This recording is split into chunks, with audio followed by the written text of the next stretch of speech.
here with the guest who may be the best. No, I don't know if that's the right Oh, the right term, but we have a Dr. Lockhart-Jones. So Janet, thank you for being a part of Elevate and Celebrate. Welcome to the show.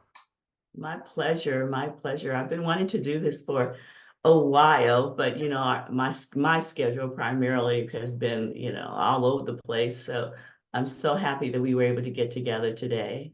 Yeah, for Thanks for sure. having me. No, no, you're welcome. And speaking of your schedule, because there's some things I wanted to let the people know about you, and I'll let you tell your story in a second. But you're somebody who's brought over 25 years of experience in leadership coaching and training, team and group facilitation, right? You have done work in the aerospace industry and healthcare, and I'm sure other industries in between. So take me back to 26 years ago, right before you started this work. Like what was this transition? What's your story of how you got into coaching? Oh, that's a great timeline. So it goes back about I'll say 24 years ago. I was actually a lot of people don't know this, but I used to work for the US Postal Service. Go Postal Service. And yeah, my family, many people in my family also worked for the US Postal Service in some capacity, but I never dealt with mail. I was always on the IT or the system side of the house. Mm. And then the last 4 years that I've spent with the Postal Service, I was in Six Sigma process improvement. And I was one of 100 consultants who sort of just traveled around the country. And so the Postal Service really gave me my insight into training and development because at the time I had 12 associates reporting to me. And we would go throughout the Oakland district, which is about 10,000 employees, and we would become their consultant for how to improve their workplace processes and procedures. So the last 4 years that I spent with the Postal Service, I was doing that. So in 2000, so this is now what 24 years back, I decided, oh yeah, I got my doctoral degree in the year 2000. And I decided that I wanted to do something different. And so there was an advertisement in the San Francisco Examiner for a consultant and someone who was familiar and some expertise in organizational change management. And that really was what I was doing the last 4 years as a postal service, implementing these new organizational change processes and procedures, Six Sigma. And so I applied and I got hired. And so I became a trainer Mm. and project and program management consultant for high tech firms in the Silicon Valley. And so for the longest, well, I'd say for maybe the next 3 or 4 years, my second home was a lot of the high tech firms in Santa Clara and Palo Alto, working with different technology teams and groups and helping them to implement their projects as well as their programs. So I did that for a while. But my background and what I went to school for was organizational development and leadership, because I was always interested in understanding and learning about what makes organizations tick and why people behave as they do in organizations. So that's really what I wanted to do. So after I left the Postal Service and then hooked up with this other company and doing IT project and program management, that sort of forayed me in. Oh, so then in 2004, I decided, well, because the organization I was working for, they did a total reorg and they let a lot of us consultants go, but asked a few of us like me to be 1099s. Well, so that told me, well, I can get my own clients as well. So Mm. then I started, Project Partners Consulting Incorporated back in 2004 as an S Corp. So I was still like subcontracting to this one company, but then I decided to go out and get my other companies. And that's what I mean, my other clients and my own clients. And that's what sort of forayed me into leadership development and coaching. I think I was doing coaching Alex, even before I knew what coaching was back in the early 2000s and stuff. But I remember I had an organizational development assignment at a big high tech firm in the Silicon Valley, and to help them through some organizational change management stuff. But the folks in this newly formed organization would start coming to me to tell me stuff that they were dealing with, trying to work through on the job. And they started making appointments on my calendar. And so I didn't have the sofa, but they would come in and then they would start telling me things. Well, Janet, what do you think of how should I navigate through this and that and whatever? So I was like, oh, okay, this is pretty cool. So anyway, I continued traveling the world, doing leadership training, project and program management training, and coaching. And then so I'll fast forward to 2012. I decided, well, you know what, Janet, maybe why don't you step out of your own thing, because I was doing my own thing in Project Partners Consulting. And I saw this advertisement from this technology company that needed a specific skill set. So I applied and I got hired. And that's when they put me through a coaching program, an ICF approved coaching program. And I started coaching internally Mm. for the organization, and I was like, okay, this is pretty cool. Um, and that's when I really realized the power of coaching and how much it was needed by people in organizational life, right? And so I still coach today and I do leadership development. I still travel a lot, working with different Fortune 500, Fortune 1000 companies, um, facilitating large, I should say large, but very comprehensive, immersive leadership development programs. And also, I am like super excited, like I told you, Alex, because this is incredible timing, but I am super excited because I just finished, well, this gentleman that was working for me finished my speaker website. Because remember, I told you way back that I was Yeah. moving into speaking, right? Yeah. And it's drjanetspeaks.com, drjanetspeaks.com. I have my speaker one sheet ready, and Yeah. I already have speaking gigs lined up. So Yes. I am so excited. So my goal really, I'll still do leadership development stuff, but once my speaking, let's say my speaking portfolio picks up, then because it'll be more of the speaking because that's what I want to do. Mm. That's what I wanted to do. People have told me all my life, Janet, you have a story to tell. And you tell it, you speak this, you speak that, but that's not the big thing. I realized recently, Alex, I do have stories to tell. And and when I say stories, I mean experiences Yeah. that I have to tell and to share and around diversity, equity, and improvement. And one of my biggest focus areas right now is mental health matters Yeah. because I myself experienced a couple of bouts of mental unwellness. And it's something that people who are not seeking help, but have an opportunity to get help, when they don't seek help, but yet they have the resources, they're not living their best life. And I've been there. And I know how hurtful and painful it can be. And so I would like to, I had the opportunity to share my story last September publicly. And that was the first time ever outside of my immediate family members that I openly shared my bouts of mental unwellness. And it was to a live Zoom session that had people from all over the world.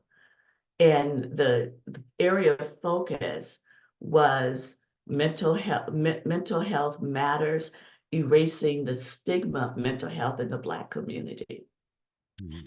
And for me to share my story with people who look like me and to feel so embraced, and the questions and the comments that the people made just let me know, one, that they were grateful for me sharing my story. It was touching many of them who also were going through their own bouts. And I felt like this is part of my purpose, because my purpose in life, I have defined as one who always likes to serve and uplift others, to help them become the best version of themselves. That's why I went into coaching. That's why I went into coaching. And so when I did those 2 sessions of erasing the stigma of mental health in the Black community last September, and I mean, what I was saying was totally unscripted. It was just flowing.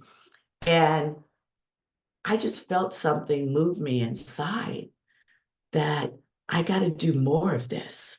I have to do more of this, you know?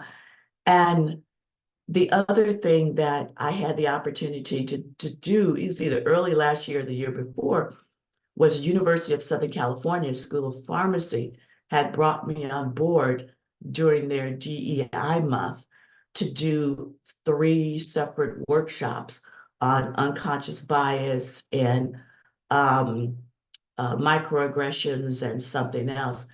And that was a totally phenomenal experience.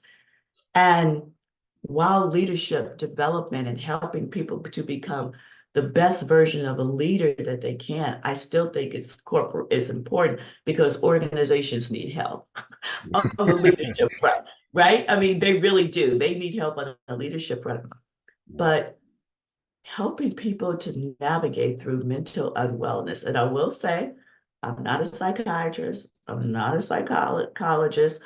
My doctorate is in organizational leadership, not psychotherapy and all of that.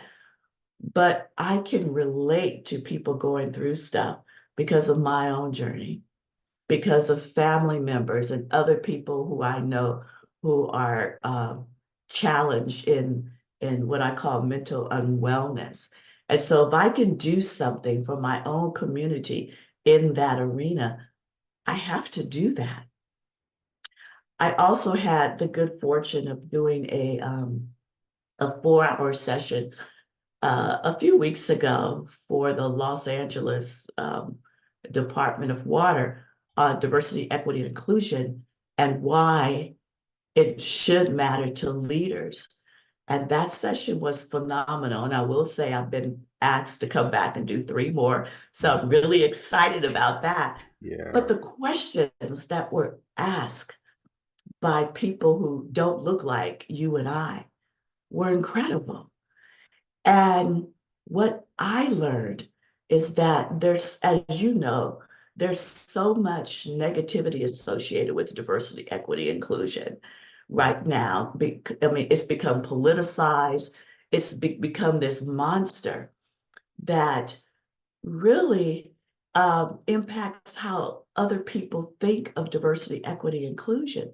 So what I did in that session, yes, I had a curriculum, but I added, my own little something, something to just really break down what diversity, equity, inclusion is and what it is not, and why it should matter to leaders. And I also shared some research statistics about how companies that really invest in diversity, equity, inclusion tend to outperform those that do not.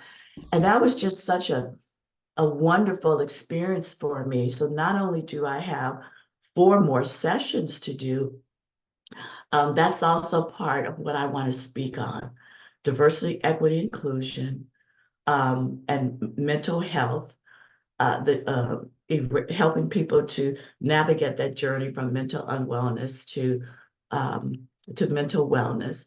And then I talk about another keynote area of mine from Dr. Janet Speaks is authentic leadership. Mm. I have this signature topic called AIM, and watch my brain go with a bit of fog, right, as I try to remember this. But the A is for inclusive leadership.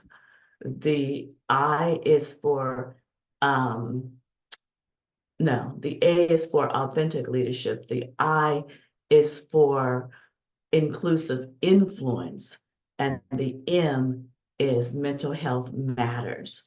Because and that's a different slant on leadership, because authenticity is so critical.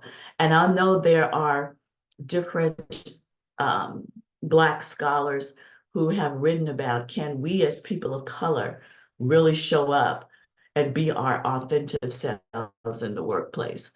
And I won't, I think the jury is probably still out on that, depending on which scholar reading you read.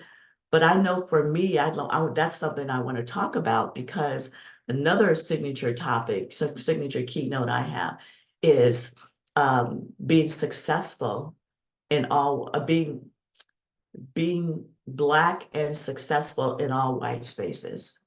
Mm. Mm. You know, because I mean, let's just face it, these systems are organizational systems, political systems, etc., are not formed by people who look like you and I.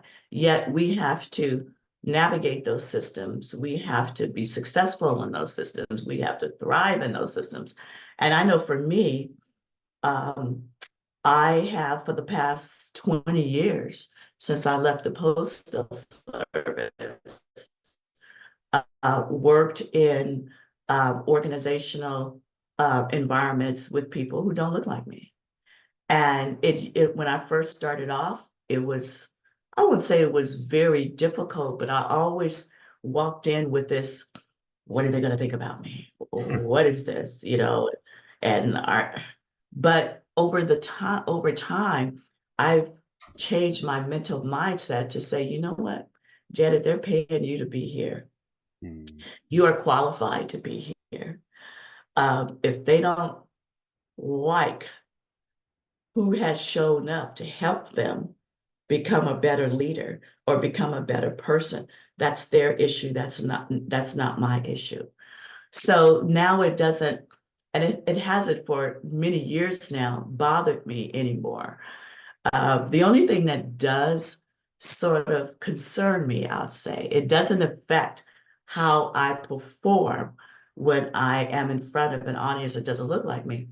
But when I'm in facilitating high-priced leadership development programs, and there's 25, 30 people, where's the brown people?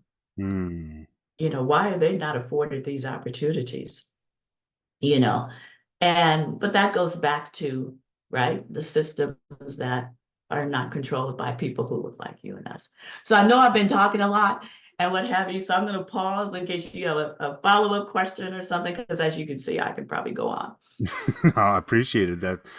I love this background. I love the mission you're up to, and congratulations on the speaking success so far and what you can continue to do. I think that's a big thing as far as what I call people being made for the stage, right? As soon as I know I've experienced this for myself, right? You get on stage, you touch the microphone, and like something just transforms. The lights are on, and it's like, Yes, wow, I can amplify. yes, People are here to listen that's to me. me. That's me. Yeah. Exactly. And it's whether I even feel that way when I'm facilitating, like a 3, 4, 5 day workshop. Or I even feel that way even if it's a Zoom learning event that I'm doing. It's just that, and I tell people that when I'm in a conversation, like you and I are in a conversation right now, Yeah. this is not my on stage voice or persona, because um, I think that when you're dealing with adults who are coming to listen to you, especially if it's a corporate event, it's about engaging them from start to finish. Yeah. It's about edutaining them. They want to be engaged. They want to be educated and or informed, but they also want to be entertained. And by entertained, I don't mean like, tap dancing, jumping up and down. Right. Yeah. It's about stage presence, Right. right? It's about stage presence and capturing your audience from the moment you stand on the stage to where they just want to lean in and lean on your every word. I get jazzed about that. But I'm jazzed more about when I can tell that I'm touching people cerebrally, in a cerebral manner, I should say. I don't even know what cerebral is, but in a cerebral manner. you know, Listen, we're powerful creators. We get to make our own words up. It doesn't. yeah, Yeah. yeah. And the other thing um, that I'm doing, Alex, is the leadership experience tour Yeah. that Yeah. that is it Brian Yeah. Brian Oles? Knowles in the Black Speakers Network. Yes, yeah. So the leadership experience tour, yours truly, October. Yes, Yes. yeah, Yes. That yes, we'll have to talk about that yeah, offline because I just had an info session about that at the time we're recording this. So this is months. We're time traveling in this episode. We're going forward, backwards. We're all over the place. yes, But yeah, I'll talk to yes. you So about that because that's definitely piqued my interest of what I want to do for my yeah, I career. just, I attended um, the leadership experience tour sessions. There was one actually yesterday, but I had an appointment, so I couldn't miss it. But it's like every 2 weeks, I think on a Tuesday. Oh yeah, with Sean And Fair. yeah, Sean Fair. Yeah, Yes, that's the Sean one I Fair. attended. Yes. And so I think you were on this one when I was on it as well. There were people who had already gone through the leadership experience tour and they were talking Right. about that experience. Yeah. And see, the being able to have um, former, I don't want to say graduates, but people who have gone through the whole Sean Fair experience and the leadership experience tour, and they can validate the legitimacy of that experience and what it did for them. To me, that's golden information. Yeah. And so I have been communicating with Sean back and forth since then. And they've created my first card, the leadership experience tour with my Yeah. picture on it. And I will be one of the 40 plus people on the stage in Michigan in October. So I am super excited about that. That's perfect. Super That's excited about that. I'm And very that, excited for that all fits in with, I want to call it Janet 2.0 if I could, you. uh, because and you know, Alex, I really should have done more um, in the realm of public speaking years ago. I really should. The knack was already there. And I had even monetarily invested in some other speaking outlets. Um, but I just kept falling back on, okay, well, but I have all these, I have all this leadership stuff, I have all this coaching stuff, that's coming to me. I don't have to necessarily go after it, Yeah. but Well, Janet it's perfect 2.0 now. is, It's really perfect now because you have yeah, created space for yourself. You can actually, from the keynotes yes, that you described and just your intention, right? Your purpose, your clarity for when I get on that stage and the way I want to transmit and transfer my energy to the crowd, that's going to show up in a lot. I see in a much more powerful and effective way. Not that you wouldn't have been back then, but I think where you are now in your career, you're right. like, hey, I've got this track record of success. So right away, me as an audience member, I'm going, okay, this lady's been what? She's done this. She's had this kind of success. She's led these kind of teams. All right, she's got something for me here. There's some gold, right? My listening is gonna be different. Yes, yes. And so I'm just super excited about where I am now, um, what I'm going to pursue, the topics that I really want to speak openly about. And I really am taking advantage of the Black Speaker Network. Every week they send out, or maybe it's every day, they send out these speaking opportunities Yeah. from different organizations around the world. So I stay attuned with that. There's another person who I've subscribed to, who also sends out different speaker opportunities from different organizations and groups, but some domestic, some international. So I have, and then also just networking with people. I'm the mistress of ceremony at an inaugural women empowerment network that's started by a local NAACP chapter. So I'm the mistress of ceremony for that next month. Beautiful. So, I'm just excited, Alex, Huh. because this is really what I want to do a lot of, more of. And, some speaking engagements, they don't always have to be very, very heavy. Some client may want a topic on motivation or happiness or Right. joy or finding your purpose or passion. But one thing that I am committed to is not speaking on something that I am not knowledgeable enough on. I don't want to speak just to get paid. I have to feel like I am I have enough knowledge, I have enough expertise, or I've done enough research. So just like when I step into a corporate classroom to teach about influence and strategy and leadership development, I am the expert, not the only expert, of Hmm. course, because there's a lot of people that have done tons of stuff.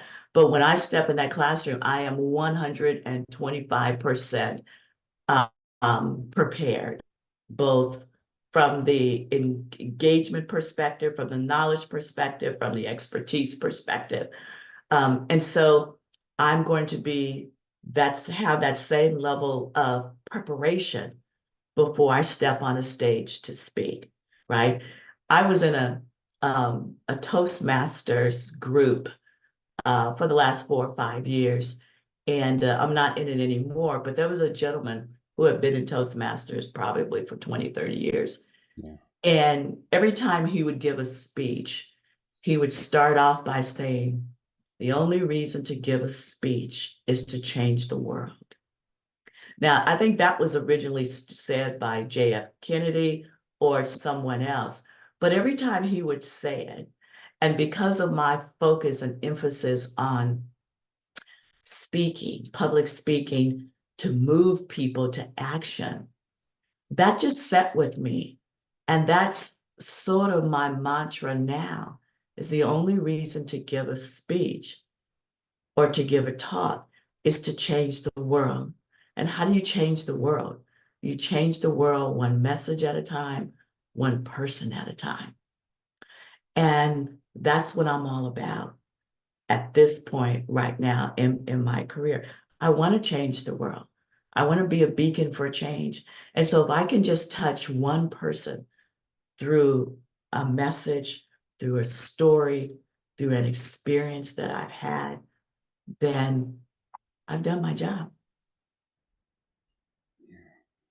And I'll offer you this. There's no wanting or hoping to do this. Like, you are doing that. You have done that through your career and what you are continuing to do as a speaker, right? As we have this incredible experience with people, right? And it can be one to many, but that person in the seat, that audience member, that person is, it's so funny when people are like, man, you spoke to me. It's like, I'm talking to everybody. It's 300, maybe 100 people in the Yes. room, but it doesn't matter. But like, that one person who receives that message and like you said, in a cerebral way, gets it in the cellular, right? It just gets underneath everything, and they're connected. Yeah. It's a powerful thing. It's a beautiful thing. Yeah. When people come up to me after, because I've spoken at a lot of conferences in the past as well. And it's so very different than like facilitating in a classroom, because I've had audience of 50, 100, 200 people, right, at a conference. And it's just like you said, when you're on stage, it's a different experience, right? It's just the adrenaline and knowing what you're talking about, knowing how to position your words and your rate of speech and your pace and your intonation, and speaking to people about something that matters to them. Right. That's the thing. That's what I'm all about now as well, is speaking to people about things that matter to them. And to have people come up and say, you gave me a totally different perspective on whatever it is, or your words touched me, or you gave me a call to action and I'm going to take it. Those just little acknowledgments just let me know that there was a connection beyond what I had thought. Now, of course, in any audience, um, some people need their life changed, some people don't, and the ones that don't, thank you, love you for being here. Some people who are touched at a very deep level and come up to you and let you know how you may have changed their life or given them a different perspective or helped them or given them the courage to see their way through something, or to go get help for what the mental unwellness that they are experiencing. That's what I live for.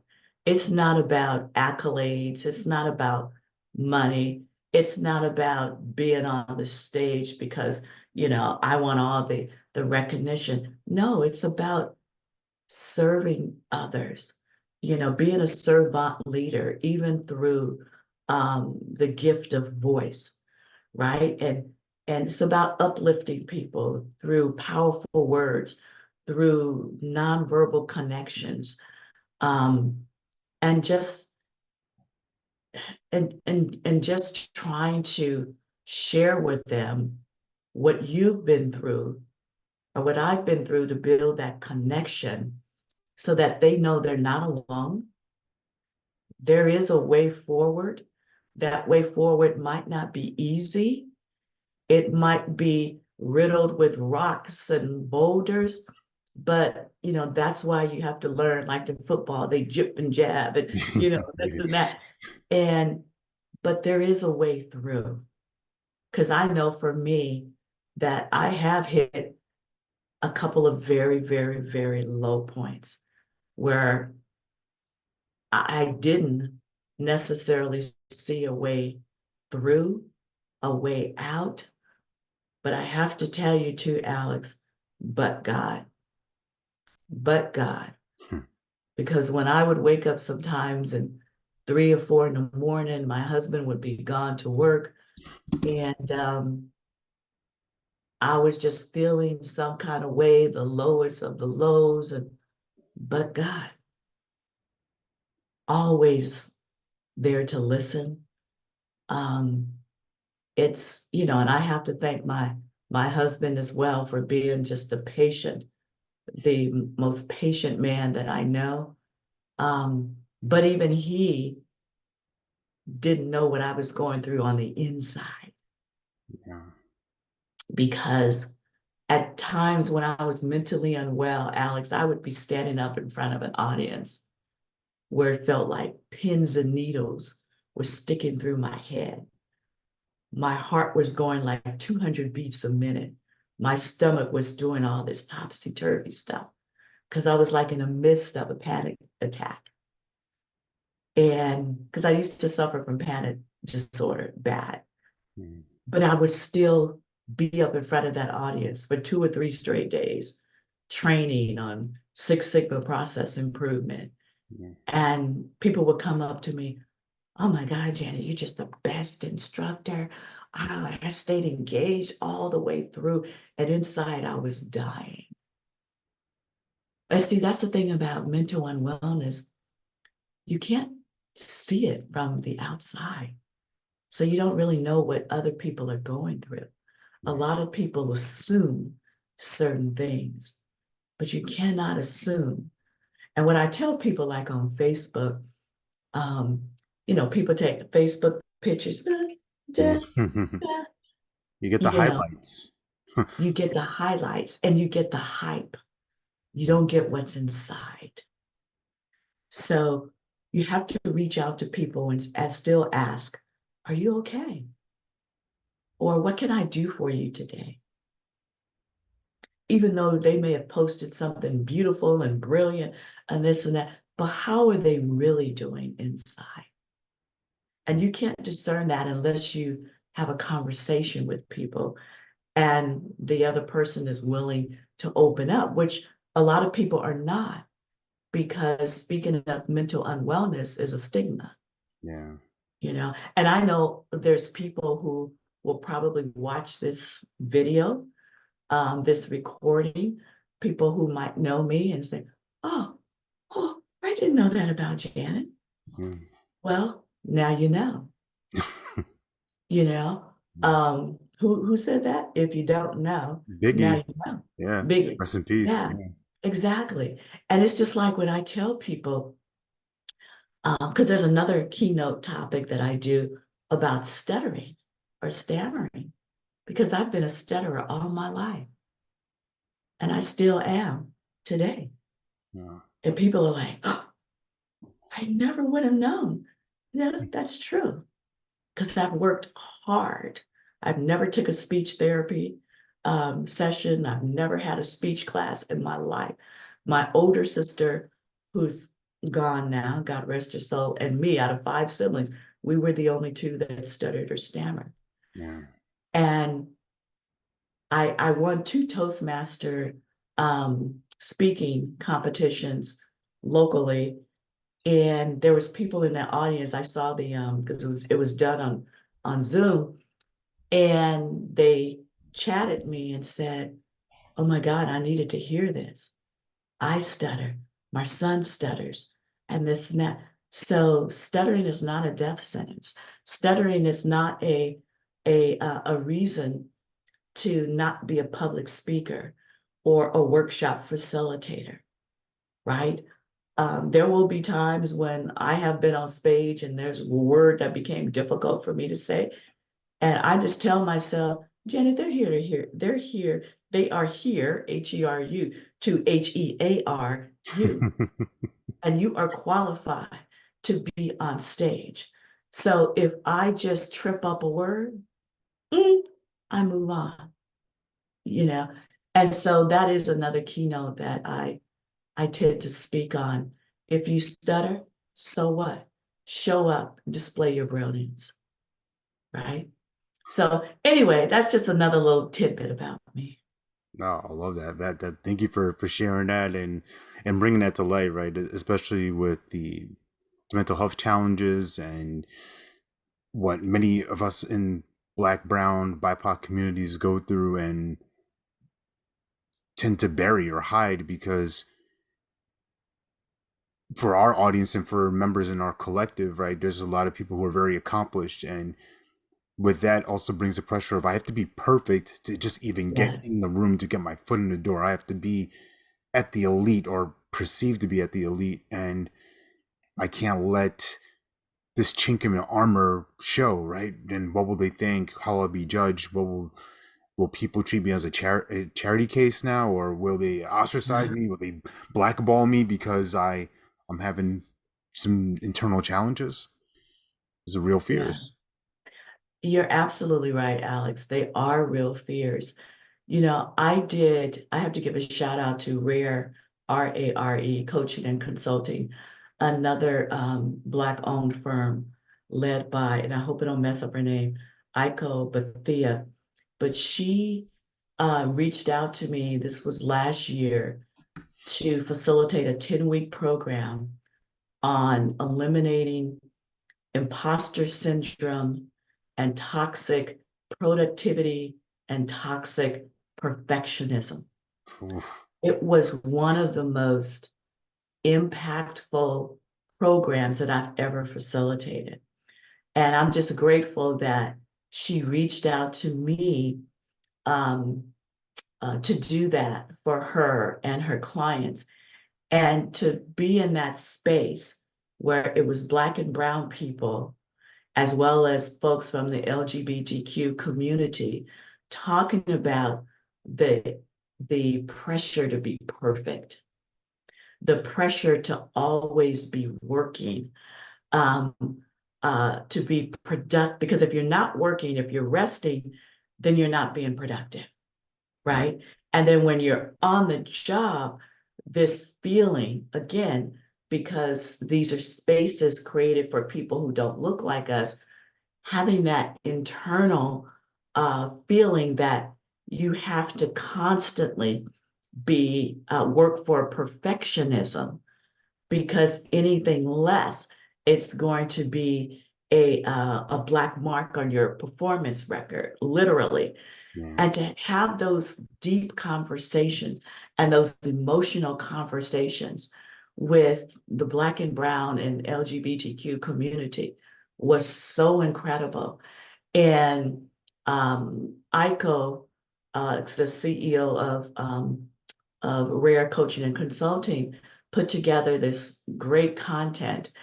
And I just had to show up, facilitate the content, but also bring out how the people were feeling, facilitate it in such a way that they can speak openly and emotionally about what they were enduring in the workplace.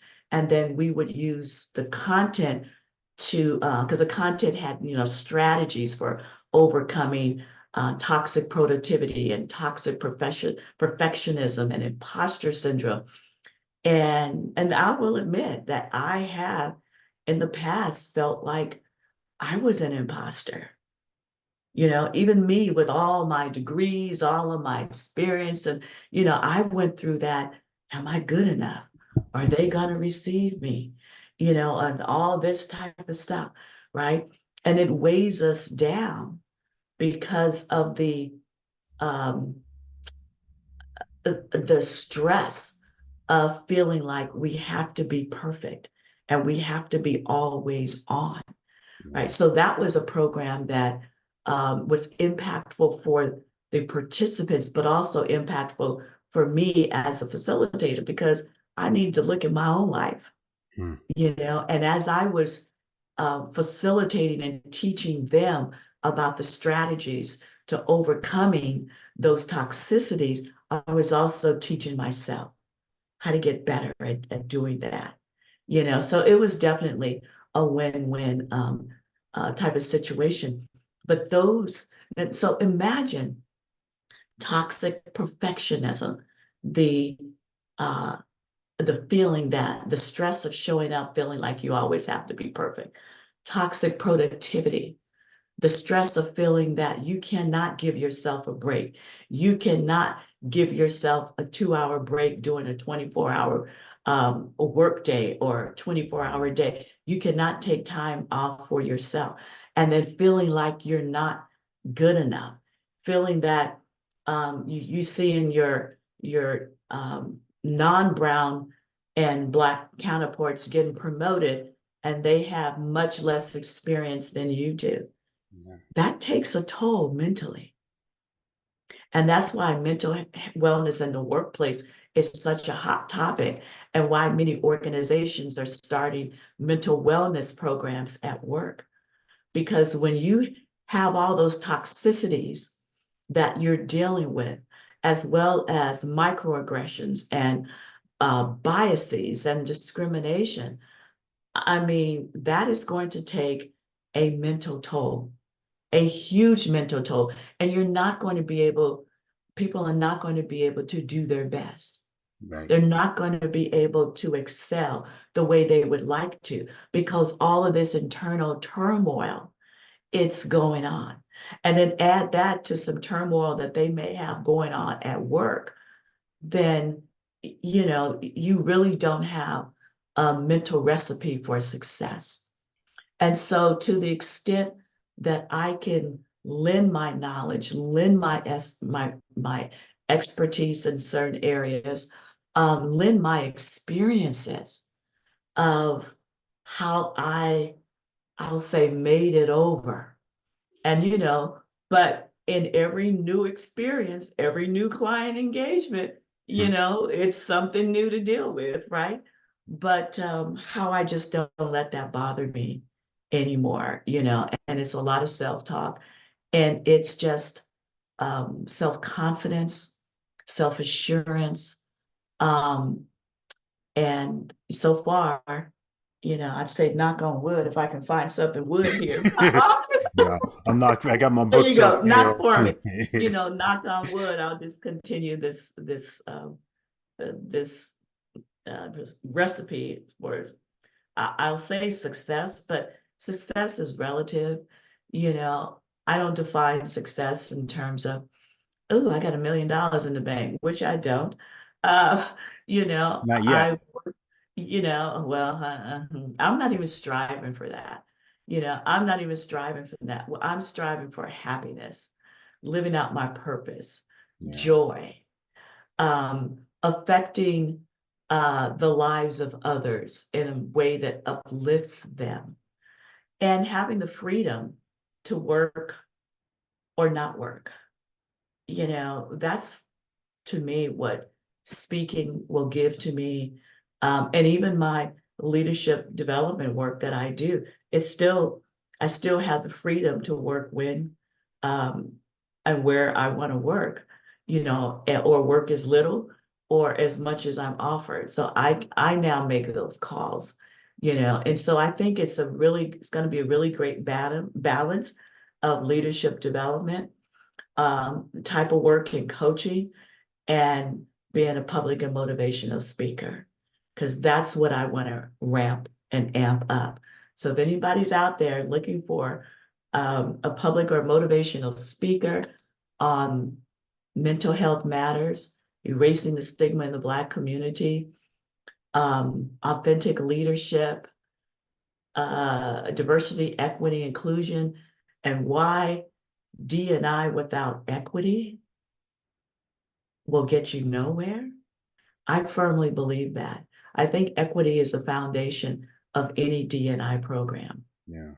And I talk about why in my keynote. And then I know there's another one, but you know, go to drjanetspeaks.com, DRJANET speaks.com. And you'll find out all about me, what I speak on. I have a speaker one sheet.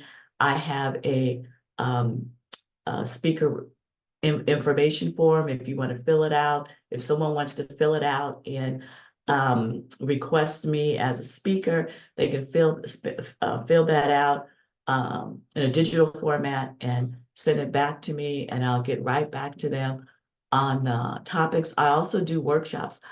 You know, leadership. I went to school to um, to study organizational leadership and why people behave as they do in organization. I'm hugely passionate about that. So I still do leadership workshops. I do diversity, equity, inclusion workshops. I do workshops on influence. So things that I only speak now on things, workshops or speaking on things that I'm passionate about and topics that I believe will move people or call people to action, right? And that's what brings me joy. Yeah, and I could feel that, right? It's, as you're speaking about it, like the energy, your body, like everything is just magnetized and polarized for that, and I could see that's why these organizers, event planners, associations, they bring you in. They know that, oh, this is somebody here not only who's knowledgeable but who's passionate about it. And as you were speaking, this came to me. So you can use it however you want, right? I call it I got I got this idea from this speaker, this speaker coach and trainer. His name is Doug Stevenson. He's got a wonderful podcast, and he calls these things the phrase that pays, like the thing that sticks in the audience's mind. And as you were talking specifically about the imposter syndrome, I always have this mentality of like, well, service never goes out of style. And then I was like, oh, service solves the syndrome. Because when we get into a mode of Mhm. service, when we think about ourselves, my phrase that I created is called build a bigger bubble, right? We have a bigger vision, grand mission.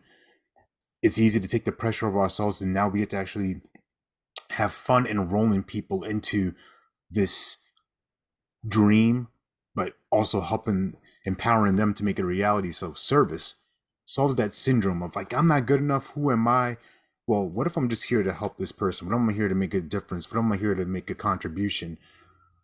Those thoughts might still be there, but I would I would argue in my experience that that feeling of service, that commitment to the other person's growth and upliftment is gonna Hmm. dwarf that. So Yes. that's uh, a gift. Thank you. That's an alley oop Thank for you you. if you want to use it. Yeah, Thank you. Much appreciated. Thank you so very much for that. yeah, Really appreciate those words. yeah. You're welcome. And I don't want to let you go without just asking really quickly, like, how did you find your way into the collective, into BIPOC Coach Collective?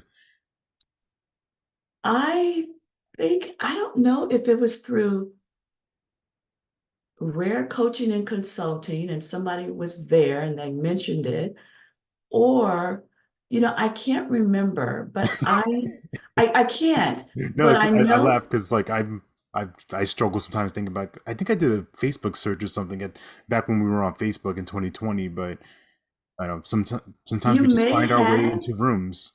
yeah, you may have. And I remember getting an email about a BIPOC coach collective. And the reason it stuck with me, because when I did these DEI sessions for USC School of Pharmacy, um, the emphasis was on the BIPOC community. Yeah. And that might have been my first introduction to using that terminology. And I was like, I need to check this out. And so I did, and I've been a member ever since. And I love the fact that you have people on who share their knowledge and share their expertise and share their coaching experiences. One of the things this was an aha moment for me because many organizations um, who hire coaches have claimed to have difficulty finding coaches of color, Mm. right? And yes, I said that for the viewing audience. Um, have difficulty finding coaches of color. But when I attended, I think it was the first or, well, my first or second attendance at the BIPOC Coach Collective, there was like 40, 50 people in attendance, many of whom were coaches, Yeah. people who had been coaching for years, had their own coaching practice. So I'm like, well, wait a minute. If Alex and company can get all these coaches of color, Black coaches together, find them this easily, why is this so difficult for others, Yeah. for organizations to find coaches of color? Right? Yeah. Now, not saying that every person of color wants a Black coach, but I do know that all of the persons of color who I have coach specifically wanted a coach of color Yeah. because there's just certain things, certain phrases, certain nuances Right. that you can say when the coachee is a person of color and the coach is a person of color that you might not say if the coachee is a white person or if the coach is a white person. I've had a white coach come up to me and ask me, who was coaching a Black female, ask me how she might position A or B. Mm. And see, when you are a Black coach, you don't have those, Yeah. don't have those It goes back to quandaries, the old whatever you want phrase to of call what's it. understood Yes, doesn't have to be explained. Like you yes, just get it. exactly, exactly. So it's quite interesting. I mean, I have coached people um, who didn't look like me. In fact, most of my coaching clientele was people who didn't look like me. I've coached all ethnicities, but now I choose to focus on the Black and Brown community when it comes to coaching. Yeah. When it comes to coaching, that's my choice, and I can make that choice. And that's powerful. And that's a gift that at least coaching has unlocked for me in my life is recognizing choice. And unfortunately, I have to choose to end this episode right now because I I'd love to know. keep this going. This has been such a fruitful conversation. I'm really glad that we Thank had this you. time together, and that for you watching, you listening out there, you get to be a fly on the wall in this moment. Thank you. Would it be okay if I just shared one thing on the screen? Yeah, sure. Um, Share away. uh, I okay, think so I should let me just quickly before I share, and it's just going to be a very quick share, yeah. um, because as I said, let me go back to Zoom here, share. I just want to for people working. And so this is my speaker website here. Hey, look at that. So I just Oh, wanted people to know you could come to drjanetspeaks.com and about and workshops, yeah, keynotes. There's even a 6.5 minute clip of me speaking, yeah. my speaker one sheet that really gives you a lot of different information. These are my signature topics out there, how to um, how to reach me.